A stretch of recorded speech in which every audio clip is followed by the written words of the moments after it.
लघु व्यापारी संघ के द्वारा चौपाटी क्षेत्र में दिवाली मिलन समारोह का आयोजन किया गया, जहां पर नगर पालिका सीएमओ निशिकांत शुक्ला, आलोक गोस्वामी, जिला खाद्य अधिकारी राकेश शहरवार एवं यातायात प्रभारी अभिनव साहू का सम्मान किया गया। इस दौरान बड़ी संख्या में पत्रकारों की भी मौजूदगी रही।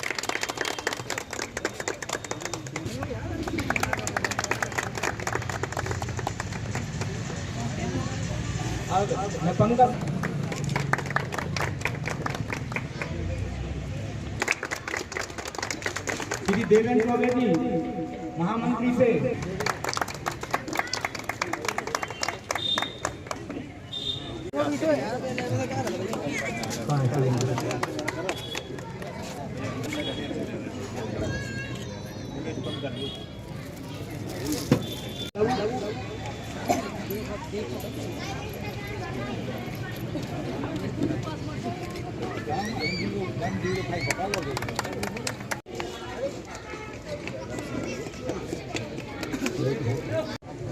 हमारे सामान डॉक्टर महोदय निर्देश अनुसार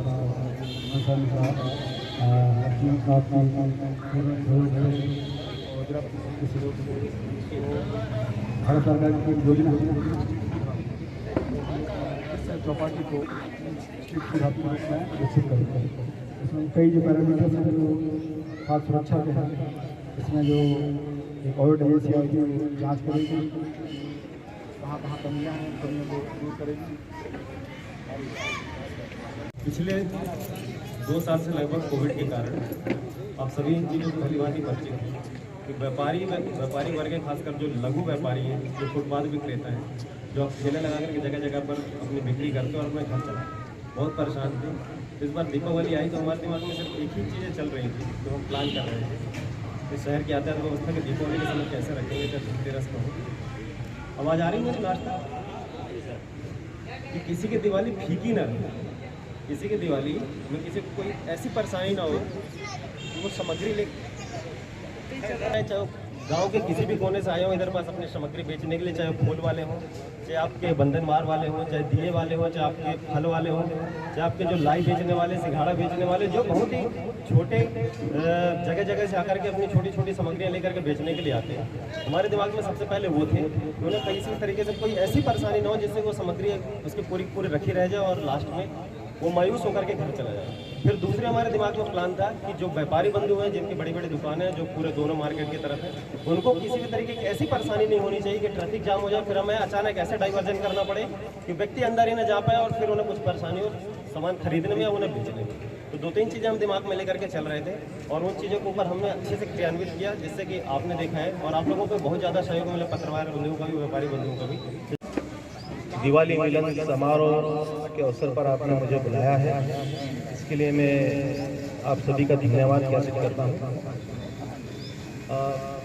ये बिल्कुल सत्य है कि किसी भी शहर के विस्तारीकरण के लिए, जिसको हम बोलते हैं अर्बनाइजेशन, अभी हम कस्बे के रूप में, जब हम अर्बनाइजेशन में जाएंगे तो कई लोगों को जो है अपनी तरफ से सामंजस्य सहयोग उठाना होता है, कुछ को त्याग करना पड़ता है, किसी का नुकसान होता है, किसी का फायदा होता है, लेकिन अंततोगत्वा जाकर सभी पक्षों का जो है लाभ ही होता है।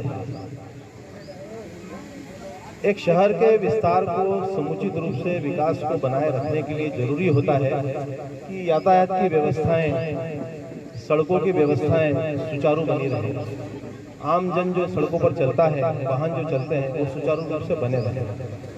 जैसा कि अभी हम देख रहे हैं दमोह शहर में, इस प्रकार से काफ़ी सारी जो है परेशानियां हमें सड़कों पर आती हैं। चाहे हम व्यस्त समय में शहर के अंदर बाजार में मुख्य मार्ग पर चले जाएं या गलियों में चले जाएं, हम देखते हैं कि कई स्थानों पर जो है वो ठेले या घुमसे वाले या छोटे छोटे सब्जी वाले या इस तरह के जो छोटा छोटा व्यापार करते हैं, वो लोग जो है सड़कों पर और मुख्य मार्गों पर बैठे रहते हैं।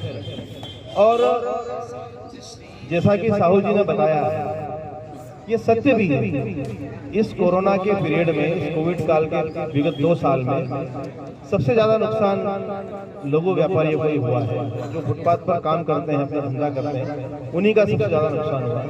और साथियों, निश्चित मानिए शासन की भी प्राथमिकता आप सभी को व्यवस्थित रूप से व्यवसाय करने देने की ही है किसी को हटाना या उसे बेदखल कर देना इस समस्या का हल नहीं है। इस समस्या का हल ये है जो आज हम यहाँ खड़े हैं। तो शुरुआती दौर में आप लोगों को जरूर लगा होगा कि भाई हमें यहाँ से हटाकर बाहर कर दिया, लेकिन अल्टीमेटली आपको जो है एक बढ़िया प्लेटफॉर्म मिल गया बैठने के लिए। मुझे खुशी है आज यहाँ पर आकर, मुझे बड़ा अच्छा लग रहा है कि एक चौपाटी बहुत व्यवस्थित रूप से काम कर रही है। साथियों, भविष्य में सारे शहर के अंदर से इस प्रकार से जो फुटपाथ पर व्यवसाय करते हैं, इनको व्यवस्थित रूप से बसाहट देने की हमारी योजना है। इस पूरे शहर के 4 पॉकेट्स में हम जो है 4 चौपाटी इस तरह की बनाने वाले हैं। ये चौपाटी थोड़ी छोटी लग रही है मुझे, क्योंकि पहले से बनी है। मैं थोड़ी इससे बड़ी चौपाटी बनाने वाला हूँ, जहाँ पर आपको एक ही स्थान पर फ्रूट भी मिलेगा, एक ही स्थान पर सब्जी भी मिलेगी और वहीं पर आपके चाट पकौड़ी के साधन भी मिलेंगे। तो निश्चित मानिए जो लोग बच गए हैं, ये आवश्यक नहीं है कि हम लोग मुख्य बाजार में बैठेंगे तभी हमारा धंधा चलेगा। ये हमारी सोच बड़ी एक टिपिकल बन गई है कि हम इसी बाजार में अपना ठेला खड़ा करेंगे तो वही हमें धंधा मिलेगा। ऐसा कुछ नहीं है। जब हम 4 स्पॉट डेवलप कर देंगे, 4 बड़ी चौपाटी डेवलप कर देंगे, तो निश्चित मानिए दमोह शहर का काफी विस्तार हो रहा है। हम लोगों ने सीमा वृद्धि के प्रस्ताव भी शासन को भेज रखे हैं। जैसे ही सारी सीमाओं में वृद्धि होगी, निश्चित मानिए शहर का बाहर की ओर, व्यवसाय का बाहर की ओर विस्तार होगा, विकास होगा। और उसी विकास को दृष्टिगत रखते हुए हम लोग जो है आगामी अपनी कार्य योजना तैयार कर रहे हैं। निश्चित मान के चलिए कलेक्टर साहब इस मामले में काफी संवेदनशील हैं और वो आप सभी लघु व्यापारियों को और जो शेष रह गए उन लोगों को व्यवस्थित बसाहट देने के लिए बिल्कुल प्रतिबद्ध हैं। हम लोग उसी योजना पर काम कर रहे हैं। हमारी योजना है कि आगे के समय में आप लोगों को और अच्छा रोजगार करने का अवसर मिले। लेकिन जैसा कि होता है, ताली तो आज से बजती है। यदि हम कहीं अपनी ओर से पहल कर रहे हैं तो निश्चित मानिए हमारे बाकी साथियों को भी अपनी तरफ से पहल करना होगा, तभी उसकी सार्थक और समुचित परिणाम हम लोगों को मिल पाएंगे। मैं आपको आगे के समय के लिए अच्छे व्यवसाय के लिए शुभकामनाएं देता हूं और मुझे आप लोगों ने यहाँ पर याद किया है, इसके लिए धन्यवाद ज्ञापित करता हूं।